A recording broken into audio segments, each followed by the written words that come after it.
Real interest and real return. You know when the bank has a high interest rate but you're left with less money at the end of the year. It's like your dollars just got lighter without you even noticing. Now here's where it gets interesting. They really do lose value quietly, silently, and hardly anyone notices. You'll probably think about saving differently after you understand why this happens. Keep thinking about this because a very simple idea will soon become very clear. Basically, real interest is just the interest you earn after inflation has been taken into account. If inflation grows faster than your savings, your dollar amount might go up but your purchasing power might go down. So even when the bank tells you that you've earned interest, you might find it harder to shop, pay bills, or save for the future. The difference between the number you see and the actual value of what you own is where people can be misled without realizing it. Let's look at a small real-life example to illustrate this. Imagine you've got $100, your bank pays you $5 interest at the end of the year.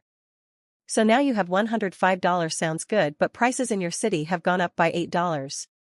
These days your $105 just won't get you what your $100 used to. This means you've lost buying power. This is an invisible loss that most people never think about. Hold on to that thought because things are about to get even more interesting. Imagine you're on a treadmill. Your money's going the right way but the price level's going the other way and even faster. The amount of money that was gained is not as much as the amount of money that was lost. That's why economists are so much more interested in real interest than nominal interest. But this doesn't tell the whole story because real interest isn't just about saving money.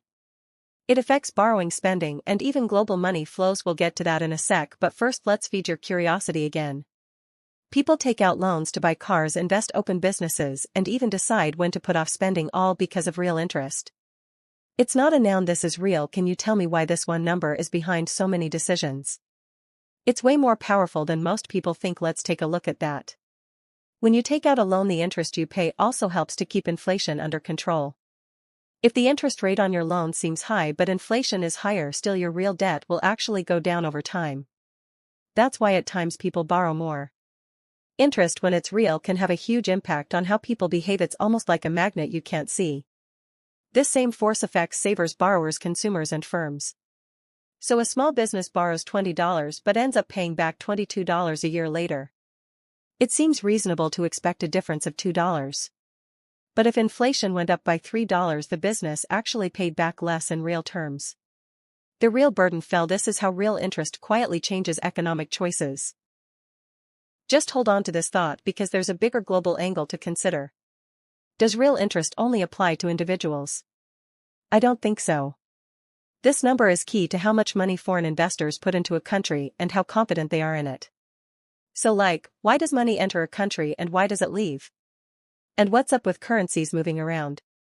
It's all linked to real interest. We'll open this again in a sec, but first we need to get one more critical concept sorted.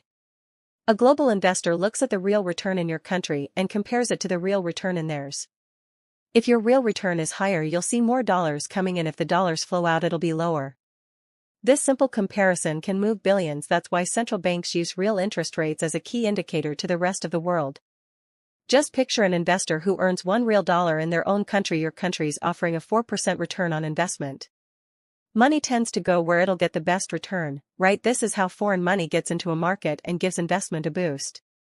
Real interest isn't just a number, you know.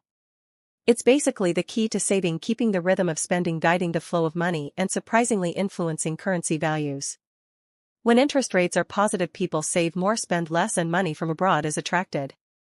When real interest rates are negative, people are pushed to spend their savings and send money abroad.